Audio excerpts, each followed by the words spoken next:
Hello बच्चों, UP board PCM में एक बार फिर से आपका स्वागत है। आज की इस वीडियो में हम सॉल्व करेंगे कक्षा 12वीं के गणित का अनसॉल्व प्रश्न पत्र, जिसका कोड है सेट 1 324EX। और इस सेट का आज हम तीसरा पार्ट सॉल्व करेंगे। पहले के दो पार्ट को मिला के हमने क्वेश्चन नंबर 4 के सभी खंड को हल किए हैं और आज उसके आगे के कुछ खंड को हम हल करने की कोशिश करेंगे। तो ये है पहला सवाल, क्वेश्चन नंबर 5 का पहला जो पार्ट है। सवाल में दिया हुआ है, यदि a बराबर 1 2 3 4 5 और b बराबर दिया है 1 4 5 में संबंध r छोटा है, तो r से संबंधित क्रमिक युग्मों का समुच्चय ज्ञात करो तथा b से a तक संबंध को परिभाषित कीजिए। तो ये सवाल है। सबसे पहले हम a और b का मान लिख लेते हैं।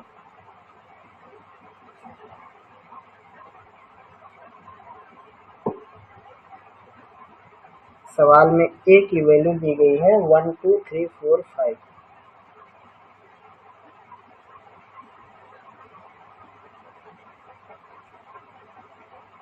और b की वैल्यू दी गई है 1 4 5। तो सवाल में कहा गया है कि संबंध r छोटा है, उस समय a और b के क्रमित युग्मों का समुच्चय निकालना। तो क्रमित युग्म का मतलब होता है हमें क्रमवार इनका मल्टीप्लाई करना है। तो वैसे अगर हम a to b निकालेंगे तो 1 1 1 4 1 5 ऐसे बनेंगे, लेकिन हमें ये ध्यान देना है कि यहाँ पे लेस देन है, यानी 1 का 1 के साथ जोड़ा नहीं बन सकता, 1 का 4 के साथ बना सकते हैं, क्योंकि उसमें ये पहला वाला छोटा रहेगा और दूसरा बड़ा रहेगा। तो यहाँ लिखेंगे a और b के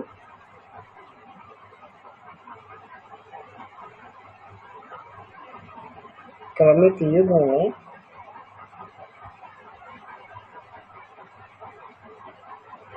संबंध r छोटा है, इसलिए r की जो वैल्यू होगी वो क्या बनेगी, 1 के साथ 4 कनेक्ट हो जाएगा, 1 कामा 4। तो यहाँ कह सकते हैं 1 छोटा है 4 से, 1 के साथ 5 कनेक्ट हो जाएगा। ऐसे 2 के साथ 1 नहीं कनेक्ट हो सकता, क्योंकि यहाँ पे 2 ग्रेटर देन 1 है, तो हमें 2 को 4 के साथ कनेक्ट करना है। अब बारी आती है 3 की, तो 3 भी 1 के साथ कनेक्ट नहीं होगा, तो ये होगा 3 4 3 5। उसके बाद आता है 4 का, तो 4 1 के साथ भी कनेक्ट नहीं होगा और 4 5 के साथ भी कनेक्ट नहीं होगा, तो एक और बढ़ जाएगा 4 कामा 5। तो ये हो जाएगा क्रमित युग्मों का समुच्चय। कहा b से a बताओ, तो b से a के लिए आप लिख सकते हो कि यहाँ पे जो संबंध है वो बड़ा है का संबंध होगा जब b से a के लिए कहेंगे। तो ये है क्वेश्चन नंबर 5 का पहला पार्ट। तो सवाल में दिया हुआ है a की वैल्यू, सबसे पहले उसको लिखते हैं।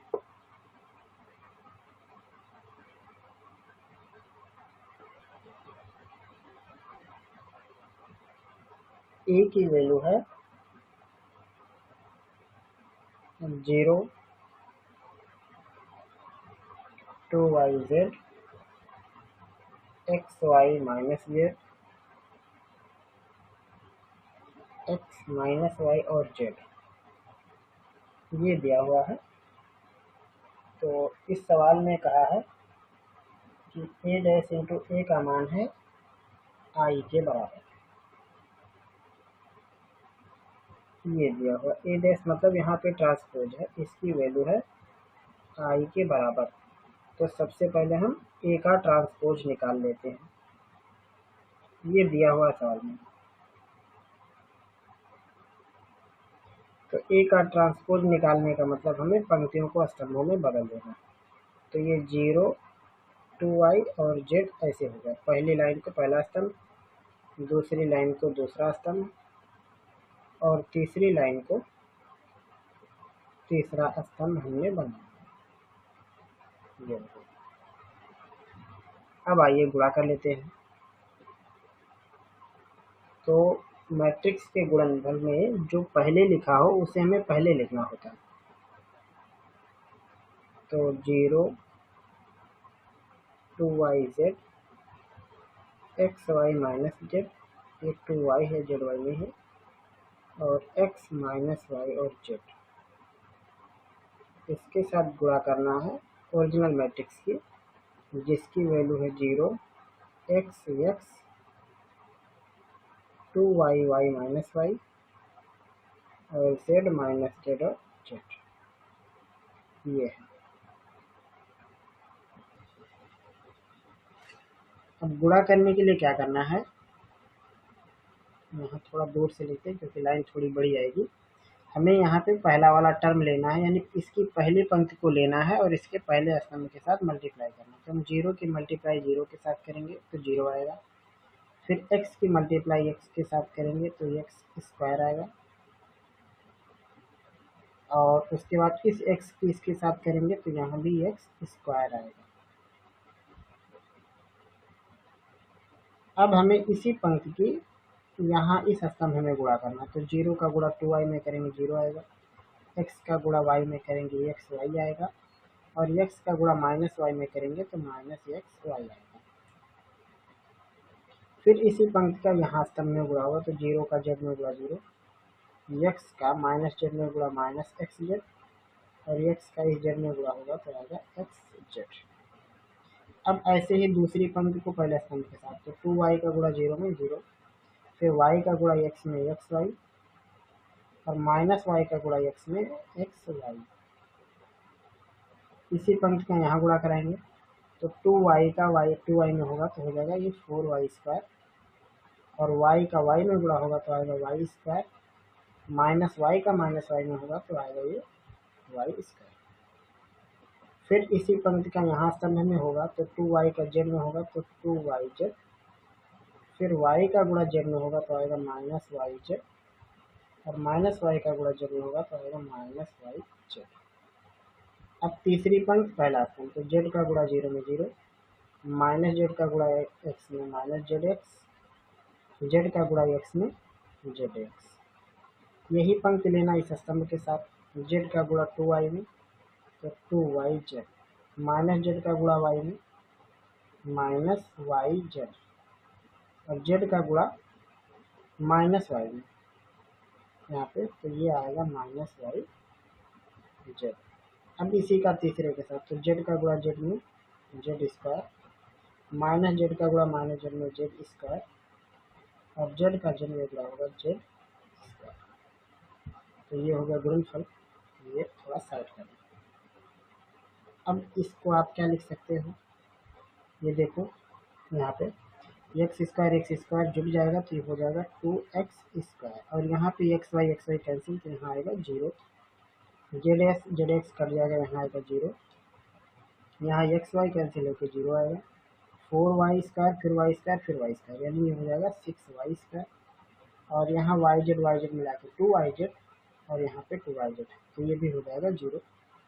यहाँ एक्स जेड कैंसिल होकर 0 हो जाएगा, और यहाँ भी 0 आएगा। देखो वाई जेड जुड़ जाएगा 2 हो जाएगा, और यहाँ पे भी हो जाएगा 0, जेड स्क्वायर तो ये हो जाएगा 3z स्क्वायर। अब सवाल में कहा था कि इनका गुणनफल है आई के बराबर, तो इतना आप लिख लो, ये यहाँ से सवाल है, और ये हमने यहाँ गुणनफल तक कर दिया है। अभी आगे का पार्ट लगा है। तो अब क्योंकि सवाल में पहले से दिया था कि ए ट्रांसपोज इंटू ए की वैल्यू है आई, तो यहाँ पे उसका जो गुणनफल आया हमने उसको लिख लिया। अब इसको आई के बराबर करना है, यानी सेम इसी के जैसा हमें तत्समक अवयव बनाना है। तो लिखेंगे 1 0 0 0 1 0 और 0 0 1। अब अगर दोनों अवयव बराबर हैं तो उनके जो संगत अवयव हैं ये भी बराबर होते हैं, तो ये पहला एलिमेंट पहले के बराबर हो जाएगा। तो यहाँ पे लिखेंगे तुलना करने पर,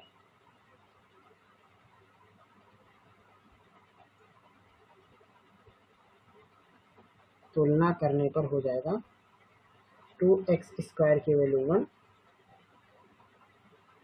या एक्स स्क्वायर की वैल्यू बनेगी 1/2 या एक्स की वैल्यू बनेगी ±1/√2। ऐसे ही यहाँ कंपेयर करेंगे तो 6y² इक्वल होगा 1। यहाँ से निष्कर्ष क्या निकलेगा, y² इक्वल 1/6 या y की वैल्यू बनेगी ±1/√6। सेम ऐसे ही 3z², तो यहाँ पे अगर हम कंपेयर करेंगे तो मिलेगा 3z² इक्वल 1, 3z² इक्वल 1। यहाँ से निष्कर्ष निकलेगा कि z² इक्वल 1/3 या z की वैल्यू बन जाएगी ±1/√3। तो ये हो जाएगा क्वेश्चन नंबर 5 के सेकंड पार्ट का सॉल्यूशन। आप इसको लगा सकते हैं। अगला सवाल दिया 5वें का तीसरा खंड, y की वैल्यू है x⁴x और प्लस दिया हुआ है cos⁡x⁴tan⁡x। तो इसका अवकलन करने के लिए सबसे पहले हम इसका लगभग लेंगे, क्योंकि फंक्शन के ऊपर फंक्शन की पावर है। तो ये हो जाएगा log y और ये होगा x log x plus tan x log of cos x। अब हम दोनों पक्षों का x के सापेक्ष अवकलन करेंगे तो आएगा ये 1/y dy/dx इक्वल, यहाँ दो फंक्शन का गुणा, तो एक बार x छोड़ के log x का कर देते हैं और एक बार log x छोड़ के x का करेंगे तो x का 1 आएगा। ये हो गया पहले खंड का। अब यहाँ इसका करते हैं, tan x को छोड़ देते हैं पहले हम, log cos x का होगा 1/cos x और cos का फिर से करेंगे तो आएगा माइनस में sin x। उसके बाद अगली बार हम log cos x को छोड़ देते हैं और tan का हो जाएगा sec²x। ये हो गया इसका दूसरा पार्ट। तो यहाँ से dy/dx हो जाएगा y से गुणा मतलब x⁴x प्लस cos⁡x⁴tan⁡x और यहाँ x कैंसिल होकर बचेगा 1 प्लस log x और ये हो जाएगा tan/cos। तो tan/cos चाहे आप इसको लिख सकते हैं sin/cos या sin इंटू sec²। तो हम यहाँ इसको, अच्छा यहाँ पे भी लिख सकते हैं, ये लिखा हुआ sin/cos यानी tan और ये भी tan, तो इसको हम लिख सकते हैं माइनस में tan² x प्लस में sec² x log of cos x। ये हो जाएगा इसका जवाब। ये यहाँ पे एक प्लस का निशान रहेगा। उसके बाद देखते हैं अगला सवाल। अगला सवाल है पांचवा खंड, चौथा का z equal x plus 3y का न्यूनतम मान ज्ञात करो। जबकि x plus y less or equal 8 है, 3x plus y 5y greater or equal 10 है और कहा x ग्रेटर आर इक्वल 0 होगा और y ग्रेटर आर इक्वल 0 होगा। ये आपको 4 कंडीशन दिया है और इसमें कहा z equal x plus 3y की मिनिमम वैल्यू बताओ। तो आइए इसको लगाते हैं। सवाल है पांचवें का चौथा खंड। तो सबसे पहला कंडीशन दिया x plus y less or equal 8 है और 3x plus 5y greater or equal है 15 और दिया है x greater or equal 0 comma y greater or equal 0। ये तो सबसे पहले इसको हल करने के लिए हम x प्लस वाई इक्वल 8 को हल करेंगे और 3x प्लस 5y इक्वल 15 को हम हल कर लेंगे। इसको एक समीकरण बना लेंगे और इसको दूसरा समीकरण हम बना देंगे और यहाँ से हम x और y की वैल्यू निकाल लेंगे। तो इसको विलोपन विधि से अगर लगाना हो तो हम समीकरण नंबर 1 में 3 से गुणा करके इसको बना सकते हैं 3x प्लस 3y इक्वल 24 और 3x प्लस 5 का इक्वल 15 पहले से है।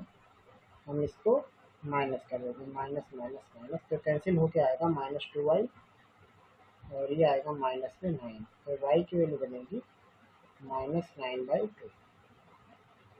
अब y की वैल्यू हम पहले इक्वेशन में रख लेते हैं, तो ये हो जाएगा x, y की वैल्यू है -9/2 इक्वल है 8, तो x की वैल्यू हो जाएगी 8 प्लस 9/2 यानी 15/2। ये x की वैल्यू हो जाएगी, यानी x की वैल्यू हो जाएगी 12.5 और y की वैल्यू 4.5 घटाएंगे तो 8 आएगा। अब x और y हमने निकाल लिया यहाँ पे, तो अब उसके बाद आगे क्या करना है, हमें यहाँ पे कुछ संभावित वैल्यू निकालनी है। उसके लिए हम x प्लस वाई इक्वल 8 का एक चार्ट बनाएंगे।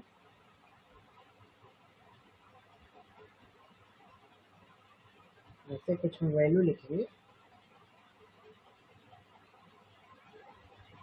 एक में x एक में y।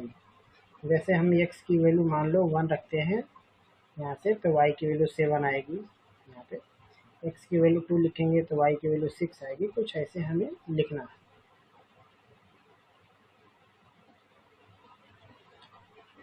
तो यहाँ पे हम पहले वाले में x की वैल्यू 0 ले लेते हैं, तो y की वैल्यू 8 आएगी। y की वैल्यू 0 ले लेते हैं तो x की वैल्यू 8 आएगी। और उसके बाद यहाँ पे अपने पास एक ओबेनिस्ट तो हल ही है। जब हम x की वैल्यू लेते हैं 25/2 तो ये हो जाएगा 9/2। इतना आपको बना लेना है। सेम ऐसे ही आपको दूसरे के लिए बनाना है, तो वहाँ भी हम एक बनाएंगे चार्ट ऐसे।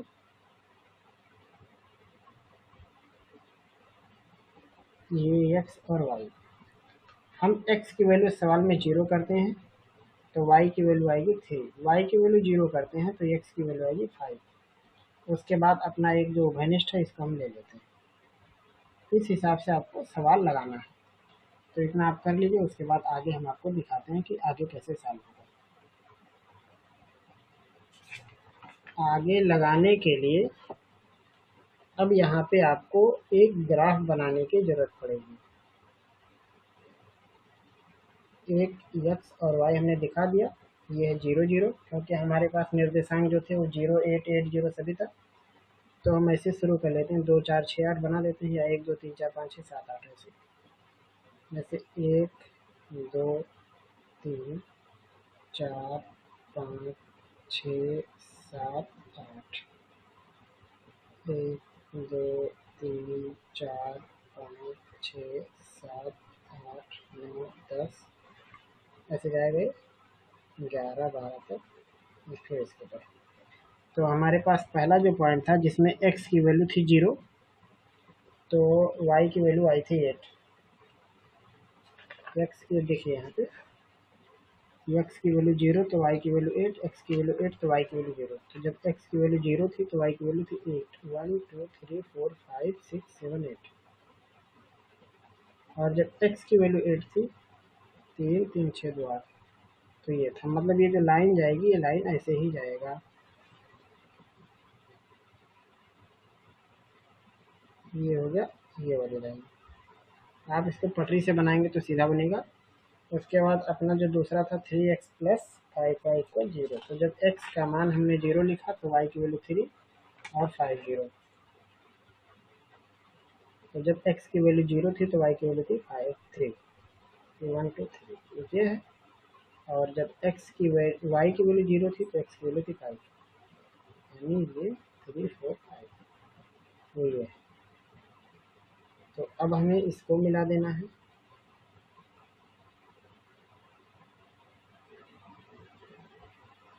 तो ये लाइन आगे जाएगा। अब जब आप इसको बनाओगे तो ये कहीं ना कहीं जाके मिलेंगे ये सवाल। ऐसा नहीं कि लाइन ये खुल जाएगा, कहीं ना कहीं ये मिलेगा। और कहाँ पे मिलेगा आपने सॉल्व कर दिया है, जहाँ x की वैल्यू आएगी 25/2 और y की वैल्यू आएगी माइनस में 9/2। तो जहाँ पे y की वैल्यू -9/2 यानी 1 2 3 4 5, तो 4 और 5 के बीच में ये जहाँ लाइन जाएगी वहाँ पे ये चीज़ें जाके मिल जाएंगी। तो अब चूंकि सवाल में दिया हुआ था Z equal x plus 3y की न्यूनतम वैल्यू बतानी है, तो आपको क्या बनाना है, चार्ट बनाना है। और ये चीज़ ग्राफ की मदद से ही सॉल्व हो सकता है। हम यहाँ पे पॉइंट का निर्देशांक लिख देते हैं। ये निर्देशांक है 5, 0, ये निर्देशांक है 0, 3, ये है 0, 8 और ये निर्देशांक है 8, 0 और ये आगे जहाँ मिलेंगे उसका निर्देशांक हो जाएगा 25/2, -9/2, ये हो जाएगा। तो आपको एक चार्ट बनाना है जिसमें आप अलग अलग वैल्यू पर z का मान निकालोगे, x प्लस 3y का मान निकालोगे। तो यहाँ पे x लिख लेते हैं, यहाँ पे y लिख लेते हैं, यहाँ पे z। जैसे मान लो, अब चूंकि यहाँ न्यूनतम वैल्यू बतानी है, तो न्यूनतम वैल्यू निकालने के लिए हमें जहाँ पे भी ये ग्राफ कट होगा उस ग्राफ के और इसके भीतर का जो एरिया होगा उसी को हमें सॉल्व कर देना होगा। तो वहाँ पे आपको इसका जवाब मिल जाएगा, उसी जगह पे ये मिलेगा। तो अब चूँकि यहाँ पे पूरा ग्राफ प्लॉट नहीं हो पा रहा है, तो इसलिए हम आपको केवल तरीका बता दे रहे हैं, आप इसको ग्राफ में बना के लगा सकते हो। जैसे हमने एक पॉइंट यहाँ पे ले लिया 5, 0, तो x की वैल्यू 5 है और y की वैल्यू 0, तो z की वैल्यू क्या हो जाएगी, x प्लस 3y के हिसाब से x की जगह पे 5 रखेंगे और 3y की जगह पे 0 रखेंगे, तो ये z का मान आएगा 5। ऐसे ही x की वैल्यू हम जब 8 लेंगे और y की वैल्यू 0 लेंगे, तो x की वैल्यू 8 लेने पर और y की वैल्यू 0 लेने पर ये आएगा 8 और x की वैल्यू 25/2 और y की वैल्यू -9/2 अगर यहाँ पे लें, तो इसको सॉल्व करना पड़ेगा।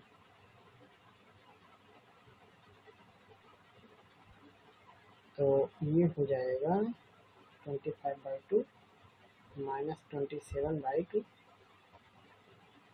यानी आएगा माइनस में 2/2, यानी आएगा -1, ये वाली वैल्यू जो होगी।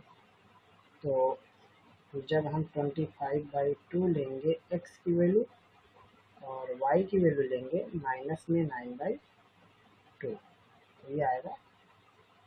देखिए सवाल में कहा था हमें x की कौन सी वैल्यू लेनी थी, वो वाली वैल्यू लेनी है जिसमें x ग्रेटर आर इक्वल 0 और y ग्रेटर आर इक्वल 0। तो हमें कतई ये वाली वैल्यू तो लेनी नहीं है। तो इन दोनों वैल्यू में आप देखेंगे कि सबसे छोटा 5 है, तो यहाँ पे जवाब में लिखेंगे, इसलिए z बराबर x plus 3y equal x plus 3y का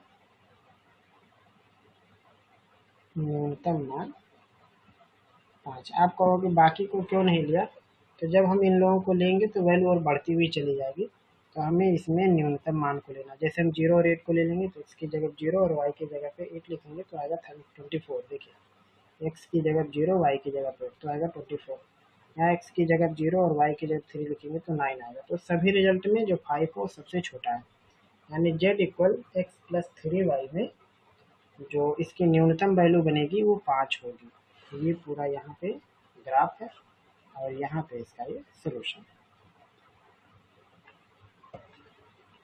अगला सवाल दिया हुआ है पांचवा खंड, रेखाओं r vector equal i cap plus J cap plus lambda 2i cap minus J cap plus के कैप और आर वेक्टर इक्वल दिया 2i कैप प्लस जे cap minus k cap plus mu 3i cap minus 5j cap plus 2k cap के बीच की न्यूनतम दूरी बताओ।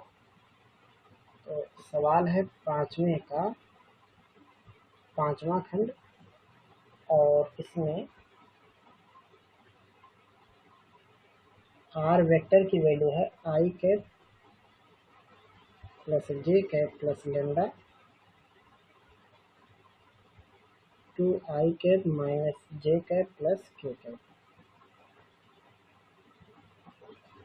तो यहाँ पे हमें इसकी बीच की दूरी निकालनी है दो रेखाओं की। तो उसके लिए सबसे पहले हम यहाँ पे या तो पहले दोनों को लिख लेते हैं। ये हमारा दूसरा है 2i कैप प्लस जे कैप माइनस के कैप और प्लस में दिया है mu 3i cap minus 5j cap और प्लस 2k कैप, ये है। तो यहाँ पे लिखेंगे रेखाओं की तुलना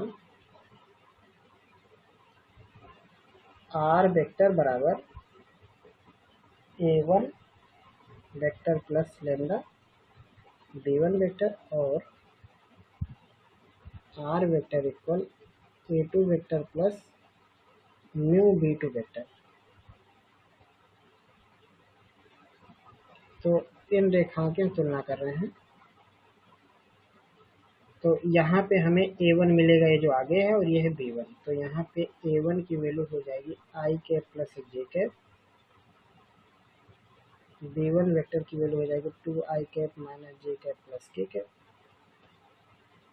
ऐसे ही A2 की वैल्यू बनेगी 2i कैप प्लस जे कैप माइनस के कैप, और B2 वेक्टर की वैल्यू बनेगी 3i cap minus 5j cap plus 2k cap.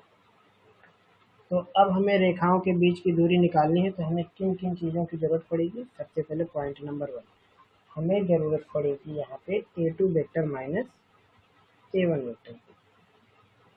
तो A2 माइनस A1 निकालेंगे तो 2i में से i घटाएंगे तो आएगा i कैप, जे से जे कैंसिल हो जाएगा और माइनस के से आगे कोई है नहीं तो माइनस के कैप। दूसरा हमें ज़रूरत पड़ेगा B1 vector cross B2 vector. तो यहाँ B1 B2 बनाने के लिए सबसे पहले हम i कैप जे कैप और के कैप लिख लेते हैं। B1 मतलब पहले के i जे के का गुणांक हो जाएगा 2 माइनस 1 1 और B2 हो जाएगा 3 माइनस 5 और 2। आइए इसको सॉल्व करते हैं। तो ये हो जाएगा i कैप माइनस 1 का गुणा 2 में माइनस 2 और माइनस 5 का गुणा 1 में माइनस 5, एक और माइनस लगाना है तो प्लस 5। जे कैप, तो ये लाइन ये खत्म हो जाएगा, 2 का 2 से गुणा 4 हो जाएगा, 3 का 1 से गुणा 3, फिर हो जाएगा प्लस के कैप, 2 का 5 में ऋण 10 और 3 का ऋण 1 में फिर से ऋण लगा देना है तो 3 आएगा।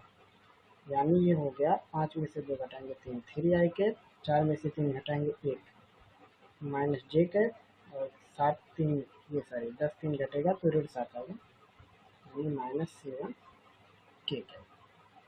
ये हो गया B1 vector cross B2 vector. Number 3, हमें निकालना है B1 vector cross B2 vector की मैग्नीट्यूड। इतनी चीज़ों की जरूरत पड़ेगी।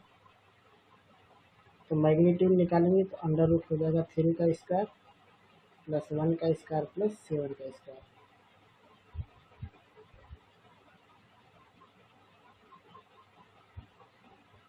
उनचास और एक 50, 50 और 9 62, ये हो गया।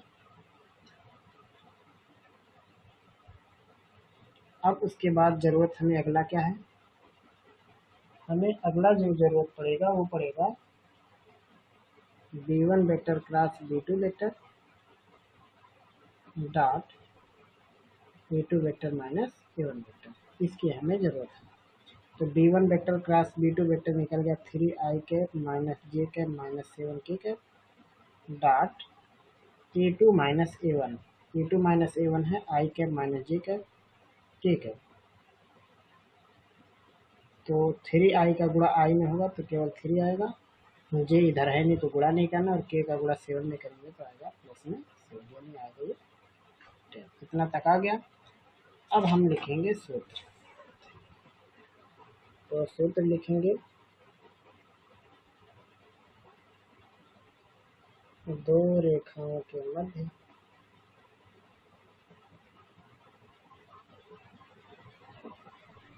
की न्यूनतम दूरी। सूत्र होता है मैग्नीट्यूड ऑफ